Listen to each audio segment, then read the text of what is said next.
Good day, everyone. My name is Jonrel Robledo, and my topic is key characteristics of CSR reporting. So there are seven key characteristics of CSR reporting. Number one, multiplicity of usage and utilizers. Number two, diversification and topics. Number three, diverse objectives. Number four, differences in measurement and evaluation. Number five, voluntary disposition of CSR initiatives. Number six, long-term prospect. Number seven, effect of outwardness dominatingly.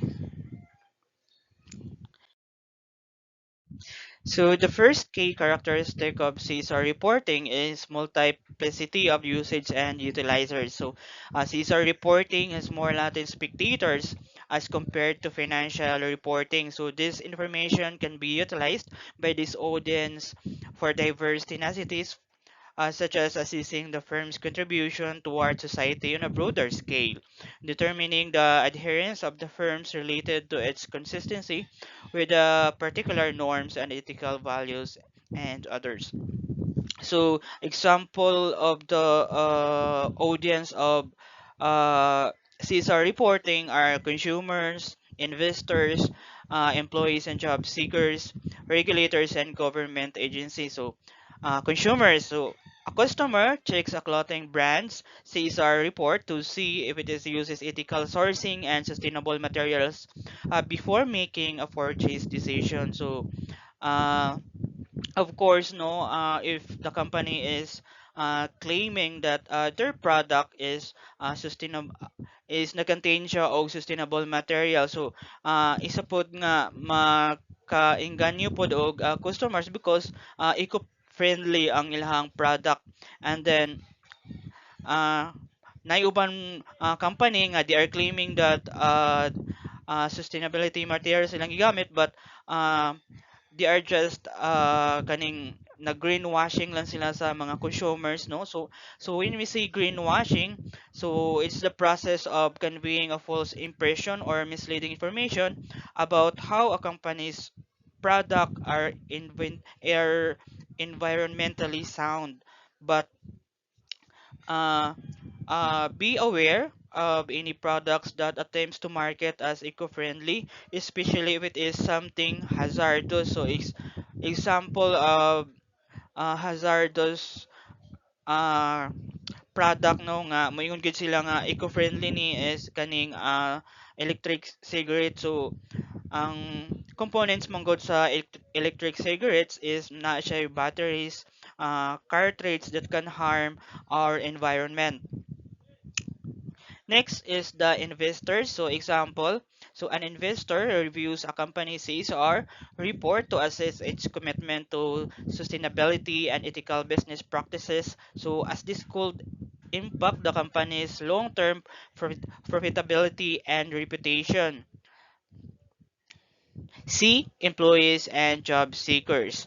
So, example, a job seeker evaluates a company's CSR report to determine whether it aligns with their personal values.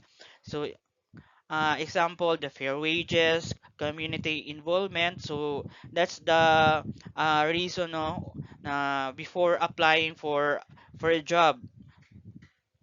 So, next is regulators and government agencies. So example is a government agency analyzes CSR disclosure to ensure that companies are complying with labor laws and environmental regulations.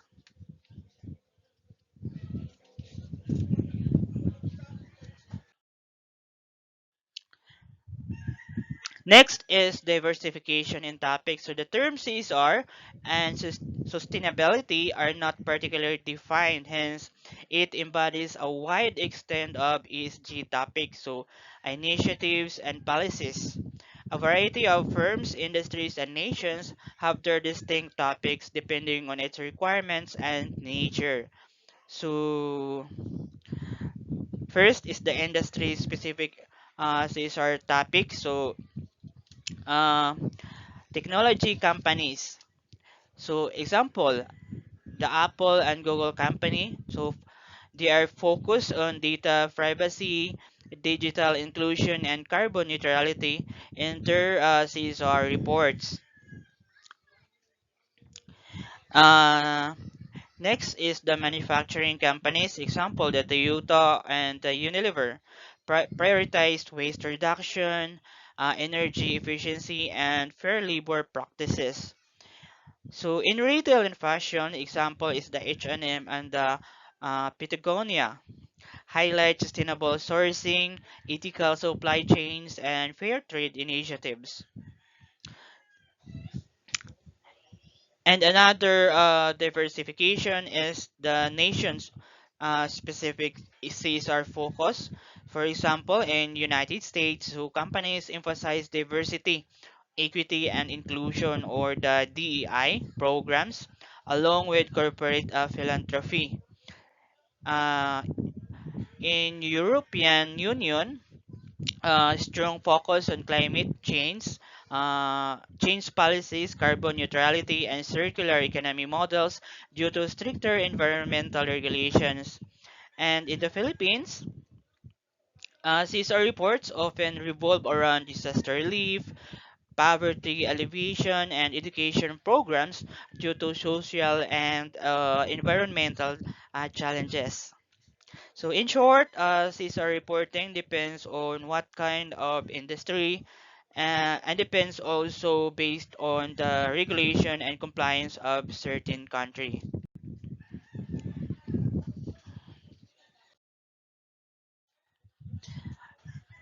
Third, diverse objectives. So CSR reporting has numerous targets and addresses a large number of interests and inclinations from inside and outside the firm.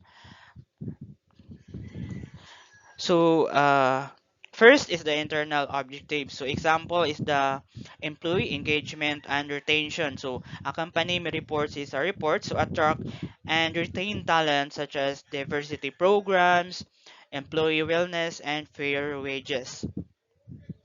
Uh, Next is the external objective. So example is the customer expectations.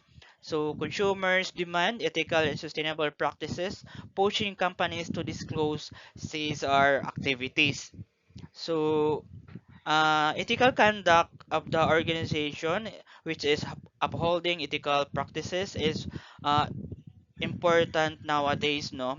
This includes transparency, fairness, and integrity in all dealings.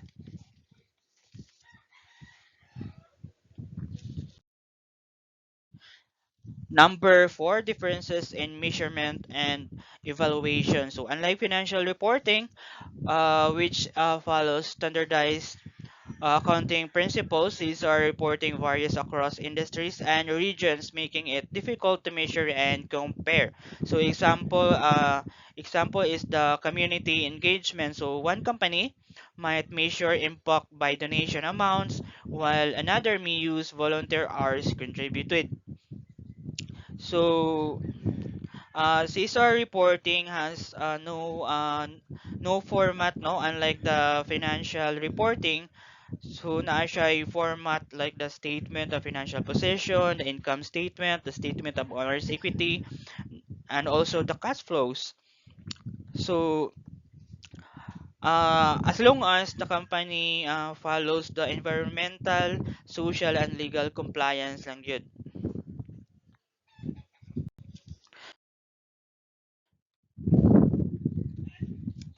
Number five, voluntary disposition of CSR initiatives. So CSR initiative in most cases are uncoerced and carried out intentionally, surpassing the legal, legislative, and prescribed obligations. So, example, a corporation donates free Wi-Fi access to the public schools to support students in online learning, even though there is no legal requirement to do so.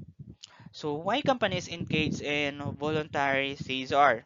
So first reason is reputation and brand loyalty. So customers prefer business with strong ethical commitments. Second is the competitive advantage. So being a socially responsive company can attract investors and talent. And the third reason is the long-term sustainability. So companies that go beyond compliance often perform better in the long run. So some CSR programs of the organizations are uh, out of the box, no, for the welfare of the stakeholders. Number six, long-term prospect. CSR initiatives often sacrifice short-term profits but create long-term value for firms by improving their reputation, stakeholder trust, and operational sustainability. Short-term cost, offering higher wages and better benefits than competitors. So when you say long-term benefit, lower turnover, increased productivity, and a better company culture. Uh, Example, so a tech startup in Cebu provides free training and certifications for employees, which cost money upfront but helps retain skilled workers. Seven, effect of outwardness dominatingly. So CSR reporting often focuses on how companies' actions affect external stakeholders, including the environment, society, and supply chains. So this outwardness extends beyond the firm's direct operations to indirect effects on the community and industry. So example, so a fashion brand in Cebu ensures that all its clothing suppliers follow fair labor laws even if they operate in different countries. Then another example is when a firm imposes child labor restrictions on its supply chain. So in short, the company must prioritize the welfare of the external stakeholders, no? So it could be a social, environmental welfare. And that ends my report. Thank you for listening, everyone.